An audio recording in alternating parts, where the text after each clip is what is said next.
अगर आपको बड़े पॉडकास्ट देखना पसंद नहीं है और कम समय में आपको ज़्यादा स्किल्स और नॉलेज चाहिए तो बने रहिए पॉडकास्ट कुणाल क्लिप्स के साथ। मुझे जानना है आपसे द्वारका नगरी के बारे में, जिसको कहा जाता है the city of Shri Krishna. बहुत मिस्टीरियस रही है अभी तक। डिटेल्स में मुझे थोड़ा जानना है कि किस तरीके से थी, कैसी थी द्वारका नगरी। मतलब श्री कृष्ण ने कैसे बसाई थी उस नगरी को, और फिर उसका अंत इतने बुरे तरीके से होता है कि वो पूरी की पूरी समुद्र में डूब जाती है। थोड़ा सा मुझे उसके बारे में जानना है कि किस तरीके से बसाई श्री कृष्ण ने और कैसी दिखती थी। जो अब मैं आपको एक बार बताता हूँ कि जो द्वारका नगरी थी जो श्री कृष्ण ने बसवाई थी, क्या उनका मतलब माइंडसेट था इस चीज़ को लेके कि उन्होंने मथुरा से इतनी दूर वेस्टर्न कोस्ट ऑफ इंडिया पे गुजरात साइड में जाके उन्होंने एक नगर बसाया। क्यों इतना, मतलब ऐसे क्या सिनेरियो थे और क्यों वही पर्टिकुलर जगह चूज गई, क्या उसका रीजन था। तो और इसके बाद ना एक छोटा सा डिस्क्रिप्शन दूंगा how was the city life in Dwarika. बाकी सारी चीजें is are from Vyas Mahabharat, पर जो थोड़ा सा द्वारिका का डिस्क्रिप्शन है in terms of its beauty, उसके लिए थोड़ा सा हरिवंश पुराण और भागवत पुराण से भी थोड़ा सा इंस्पिरेशन ड्रॉ करके, क्योंकि मतलब ब्यूटी के बारे में तो उनसे भी पता चल ही रहा है। तो स्टार्ट करते हैं यहीं से कि उन्होंने द्वारिका को चूज क्यों किया वहां के लिए। तो आपको पता है कि जो कंस थे उनके मामा, उनके जो उनकी बेटी के जो पिता थे जरासंध, मगध के राजा, उनकी शत्रुता थी क्योंकि उनके मतलब बेटी के हस्बैंड को मार दिया श्री कृष्ण ने। तो मथुरा पर बार बार 11-12 बार उन्होंने हमले किए मथुरा पर, और इतने हमलों के बाद श्री कृष्ण ने ये प्लान बनाया कि वो पूरे जितने भी जो मथुरा के यादव वंश थे, आपको मैंने बताया था कि यादवों में भी अलग अलग सब क्लैंस होती हैं, तो वो कई सारे क्लैंस को लेकर वेस्ट में थोड़ा सा वेस्ट की साइड जाकर उन्होंने दक्षिण में द्वारिका बसाई। अब जो द्वारिका का जो रीजन है ना, एक काफी महाभारत में बताया गया है किस नाम से, उसे कुश स्थली कहते थे, द लैंड ऑफ कुश, कुश की स्थली। कुश वही जो राम के बेटे कुश। तो समहाउ शायद वो किसी टाइम पे कुश के रूल के अंडर होंगी, कुछ किसी अलायंस के थ्रू, तो उसे कुश स्थली नाम दिया गया है जहां पर द्वारका को बसाया गया था।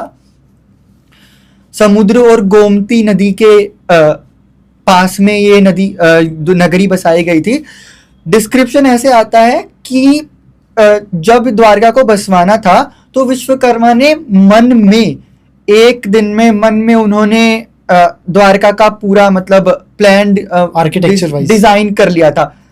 मेटाफोरिकली ये कह सकते कि उन्होंने वहां पे कह रहे हैं कि उन्होंने मन में ही एक दिन में द्वारका को बना दिया। तो मन में बनाने का इन द सेंस कि पूरा उन्होंने प्लानिंग प्लॉटिंग कर ली, एक दिन के अंदर विश्वकर्मा ने उसे बनवाया था। एंड उसका जो वो जहां पर बसाई गई थी उसका कुछ उसकी टोपोग्राफी बहुत स्ट्रेटेजिक लोकेशन थी उसकी। वो वहां पे बताया जाता है कि ऐसा एक एरिया समुद्र के बीच में गोमती नदी के पास जहां पे समुद्र ने जमीन छोड़ी हुई हो, मतलब एक अपलिफ्टेड लैंड फॉर्म है ना। और वो बताते हैं कि जैसे चेस का बोर्ड होता है उसमें डिफरेंट सब डिविजन्स होते हैं, वैसे चेक बॉक्सेस की उसमें जो है सिटी को प्लान किया गया था। मतलब परपेंडिकुलर इंटरसेक्शंस होते थे, परपेंडिकुलर इंटरसेक्शंस होते थे गली चौराहों के, पूरा प्रॉपर एक जैसे चेस का बोर्ड होता है वैसा उसको बताया गया है। और द्वारका का डिस्क्रिप्शन उसके लिए वर्ड यूज किया जाता है बार बार, द्वारवती या द्वारका। इसका मतलब का वर्ड क्या हुआ, द्वारवती, मतलब जिसके बहुत सारे द्वार हो। 3 साइड से तो वो पानी से घिरी थी, बट फिर 3 मतलब उसमें 4 द्वार थे। अब 4 द्वार में कुड बी पॉसिबल कि एक साइड हो, कुड बी पॉसिबल कि चारों साइड हो। अब बाकी 3 साइड में कैसे होंगे, तो 9 सेनाएं नौका चलती थी। मेन लैंड से थोड़ा सा दूर था जो द्वारिका का किंगडम था, उसे जोड़ा गया था पुलों से, और एक नाव की सर्विस थी, मतलब उसके थ्रू, हाँ नाव के थ्रू गुड्स वगैरह, और छोटी मोटी नहीं होती थी वो नाव। इवन रामायण में भी अगर आप जो निषाद राज गु थे उनकी नौका की सेवाएं जो थी उनका डिस्क्रिप्शन पढ़ोगे, वो ऐसी नहीं थी कि एक छोटी सी नौका थी उनके पास, पूरी जैसे एक ट्रांसपोर्टेशन की एजेंसी होती है ना, इतनी बड़ी बड़ी नौकाओं का वहां पे मेंशन आता है, जिनके अंदर वो सारे गुड्स को, इवन हाथी घोड़ों रथों को ट्रांसपोर्ट करते थे, बड़े बड़े जो बिल्डिंग्स के मटेरियल, बड़े बड़े बोल्डर्स वगैरह, लकड़ी के गट्ठे, रॉ मटेरियल वगैरह, पूरा वो शिपमेंट वगैरह ट्रांसपोर्टेशन का सिस्टम।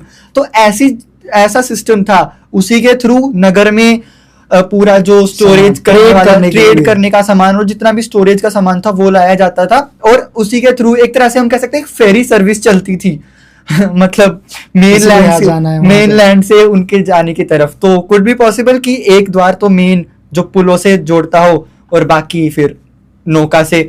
अब द्वारका की स्ट्रेटेजिक लोकेशन ये है कि उसके पास एक मतलब 3 तरफ से पानी से घिरी है, ठीक है, तो बस एक साइड को प्रोटेक्ट करना है उन्हें, वो भी बस पुलों से जुड़ी हुई है। प्लस वो जो एरिया है वो घिरा हुआ है एक माउंटेन रेंज से, वहां पर वर्ड आता है माउंटेन रेंज का बताया गया है। एक बार देख लेता हूँ, नाम नहीं याद उसका मुझे, इतने सारे नाम याद नहीं रहते। Revatak, living place of the gods, yes. तो वहां पर मेंशन किया गया है कि इसके अलावा जो सिटी है वो मतलब बीचेस के बाद में रेवातक नाम की एक माउंटेन रेंज थी। रेवातक का मतलब शाब्दिक अर्थ माने तो the land of gods, the living, the place of where gods live, Revatak, खुद भगवान रहते हैं। हाँ, तो वो एक मतलब माउंटेन रेंज ने एक तरह से एक नेचुरल वो कह सकते हैं एक स्ट्रेटेजिक वो बनाया हुआ था फोर्टिफिकेशन की एक साइड में। प्लस ये सब चीजें थी। द्वारवती बताया गया है पूरी सिटी को, जैसे मैंने बताया कि एक चेस बोर्ड की तरह उन्होंने क्रॉस सेक्शनल बनाए हुए थे। द्वारका की जो पूरी सराउंडिंग थी, जो बाउंड्री वॉल थी, पूरी फोर्टिफाइड वॉल थी, वो चारों तरफ बहुत बड़ी बड़ी वॉल्स बनाई गई थी। एंड ऐसा कहते हैं कि वो सूरज जैसे चमकता है ना जिस कलर का, वैसे कलर की थी, और जैसा पिघले हुए सिक्के दिखते हैं, गोल्डन भी हो सकता है, थोड़ा सा मतलब येलो का गोल्डनिश वाला ह्यू उसके कलर की थी, और वो सूरज की रोशनी में चमकती थी। ऐसी उसकी फोर्टिफाइड वॉल्स थी, बहुत बड़ी बड़ी।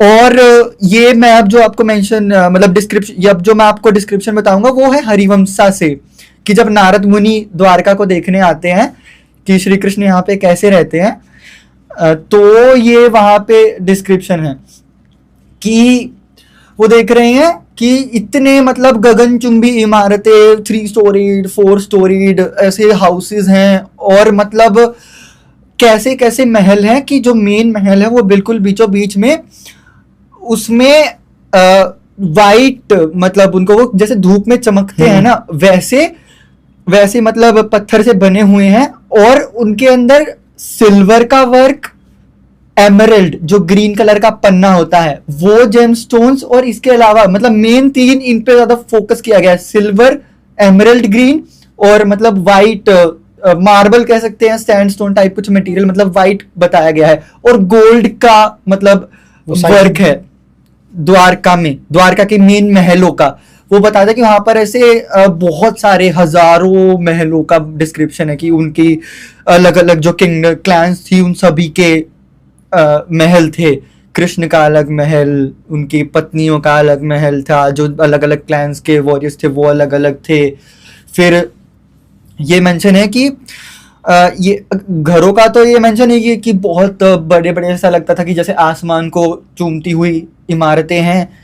प्लस हर एरिया पे जैसे जब चेक पोस्ट, मतलब जो चेक पोस्ट थी हर एक एरिया पे, हर एक मतलब वो जो नगर का चौराहा था, बहुत चौड़े चौड़े रोड्स का मेंशन है कि मतलब बहुत चौड़े रोड्स जिसमें मतलब कई सारे रथ एक साथ आया जा सके। और उनमें फिर बताते हैं कि बहुत जगह जगह पे ना फ्लैग पोस्ट थे बहुत सारे। अब फ्लैग पोस्ट की क्या जरूरत थी, वहां पे भी बताया गया है कि जो बरामदे होते थे ना उन पे वो फ्लैग पोस्ट मतलब कि जो बैनर्स लटकते थे वो शेड प्रोवाइड करते थे, धूप से बचाते थे। ये उन फ्लैग पोस्ट का काम था जो जगह जगह पे लगाए गए थे बड़े बड़े। ये इस तरीके का डिस्क्रिप्शन द्वारिका नगरी का है जब नारद मुनि देखते हैं द्वारका को, वैसे ही मतलब बहुत सुंदर सी बताया गया है। खासकर ये बहुत बताया गया है कि जो फोर्टिफाइड वॉल्स थी वो बिल्कुल गोल्ड के जैसी चमकती थी, वॉल्स, बाउंड्री वॉल्स, और जो महल है उसमें सिल्वर, वाइट कलर के पत्थर पे सिल्वर, एमरल्ड और बाकी जेमस्टोन्स का, एमरल्ड पन्ना ग्रीन कलर का इनका वर्क था, ऐसी वो चमकती थी वो, मतलब दूर से ही देखते देवता भी ईर्ष्या करते थे, ऐसी नगरी विश्वकर्मा ने बना कर दी थी।